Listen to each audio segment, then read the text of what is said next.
Hello, everyone. I'm Becky. I once hid a homeless kitten from my parents in my room for over a week, but recently I decided to hide my boyfriend. How long do you think we lasted? And what do you think we do in there? I'm now going to tell you about the most exciting few days of my life and about the most amazing moment with the guy of my dreams. I'm sure that after you hear this story, you're going to want to try it too. We both study at the Department of Journalism. I fell for him a long time ago, but I had no idea how he felt about me. I was tortured by him for almost a year before I decided to take a gamble. It was a Friday. After class, Dean, that's his name, told me that he had to spend the night at his house that day, but he didn't get along with his family and had been renting an apartment with a friend for a long time. I didn't ask him what was wrong. I just said, "Do you want to hang out with me today? My parents are leaving for the weekend." He said, "Sure, why not?" Great. I had been waiting for a long time for a chance to get him alone. And my parents were, in fact, going on vacation somewhere that weekend. When we got to my house, I turned on some music and took off my outer layer of clothing. We sat down on the couch and looked at each other. Here we are, alone. "What are we going to do?" I said. We looked into each other's eyes, and he said, "Got any video games?" Oh, God. So we ordered pizza. It was around 12 p.m. when I heard noise on the first floor. Damn it! It was my parents! I told Dean to crawl under the bed. My heart was pounding as I waited for my mother to come in. It turns out that my dad had some business come up suddenly, and they had to come to the city and ruin all my plans. But this turned out to be the best thing that could have happened. My parents' unexpected return gave me the opportunity to launch the craziest challenge of my life. Of course, he could have easily escaped through my bedroom window, and no one would have been the wiser. But come on, that's so boring. I got a crazy idea. Let's have ourselves a challenge. How long can you live in my room and not get caught by my parents? On the first day, we had to deal with the final task: to shower, brush teeth, and not get caught. To accomplish that, we were going to have to shower together. We tiptoed into the bathroom. I got in the shower first, and Dean had to stand with his back to me and not look. And you know what? That's exactly what he did, even when I asked him to hand me a towel from the hanger. When we were done, Dean told me that he had another important thing to do. He really had to go to use the toilet. I told him to pee sitting down. Otherwise, it would make a lot of noise. After midnight, he went to the bathroom himself. We went to bed together and set an alarm to wake up earlier than my parents. The next morning, Dean and I went to the bathroom together, as we had planned. When Mom finally woke up and left for the spa, I packed a whole bag of food from the fridge. Dean had been whining all morning that he was going to starve to death. We spent the whole day in my room. We felt like we were winning some reality show. The adrenaline just went off the charts when my mother came in a couple of times while Dean was hiding under the bed. We filmed several stories for Instagram, and now almost everyone in our followers knew about our crazy challenge. They were betting on how long we would last, and on how long before we had... You know what I mean. But most importantly, everyone decided that we were dating. Dean didn't seem to mind at all. That night, when we went to bed, he asked if he could kiss me. It was our first kiss.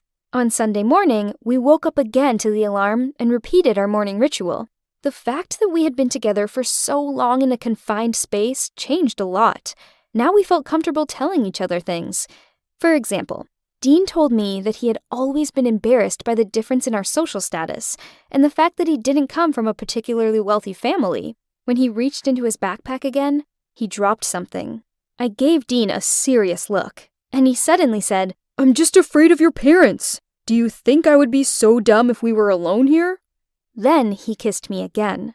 When I went to the kitchen to stock up on food, the door to my room was open, and there stood my mom. My heart was leaping out of my chest, but Dean was nowhere to be seen. I asked my mom what she had forgotten. She replied that my room was just a terrible mess. Based on how many wrappers there were on my bed, she bet that under my bed was even worse. She started cleaning my room. Mom! Please, no! No, No! I quickly escorted my mother out of the room and told her that I would clean everything up right then. The first thing I did was check that my secret guest was under the bed safe and sound. When everyone went to bed, Dean and I whispered for a long time. He was getting closer and closer. Then he told me that he had never felt so scared and so awesome at the same time. What if my parents hear us? I told him that I was super scared too. He added that next time, he would invite me to his apartment, where no one would bother us. We kissed, and everything went great. Dean climbed out the window early the next morning, and a couple of hours later, we met up at the college. We are still together, and my parents still don't know we're dating. I'm thinking I should probably introduce them to my new boyfriend, who secretly lived in their house for 3 whole days. Well, that was my story about Dean and I's crazy 60-hour challenge. Have you ever done something like that? Write it in the comments. If you haven't, be sure to try this one out. It's an awesome challenge. Hello, people. I'm Mindy. I'm 19 years old, and yesterday, I broke up with a guy. In the morning, I was the happiest girl in the world, and by evening, wept with grief. I dated Frank for more than 5 months. We were a great couple. At least, I thought so. We spent every day together. We went for walks, ate in cafes, and watched movies. A month ago, Frank proposed to me. We even picked out an apartment to live in, a cute one on the corner near the park. Every day, I imagined myself living there with Frank, how happy we would be. And yesterday, everything collapsed. That day, I returned home early. Sandy, my older sister, was not home. She knew that I would come home for a few hours later after class. I decided to play a trick on her and crawled under her bed to scare her. Yes, I know I'm not 6 years old. I'm 19, but it's an old game of ours and I just wanted to remember my childhood. When the front door slammed shut, I sneaked into Sandy's room and hid under her bed. The stairs creaked. Someone was walking down the hallway, and I heard 2 voices, male and female. I realized Sandy had come home with some guy, and I'm sitting under the bed like a stupid little girl. I felt so ashamed. I wanted to get out, but did not have time. The door creaked, and I saw my sister's legs. And then, very familiar shoes. Is it really Frank? But we'd not made any plans to meet up. He probably just wanted to give me a pleasant surprise. What a terribly awkward situation. I decided that I would not crawl out from under the bed. I did not want to look completely stupid in Frank's eyes. My sister and Frank were standing very close, and I could not understand what they were doing. There was some rustling sounds, strange sounds, and then a kiss. No, it can't be. I definitely heard it. Sandy and Frank went to the bed. I heard the mattress creak. They sat very close.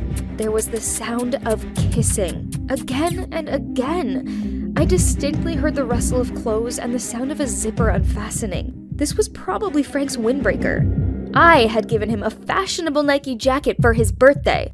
I put my hand over my mouth to keep from screaming with rage. Frank, honey, I missed you so much. Sorry. I know that we don't get to spend much time together, but you understand. I don't want to wait anymore. You have to tell Mindy everything.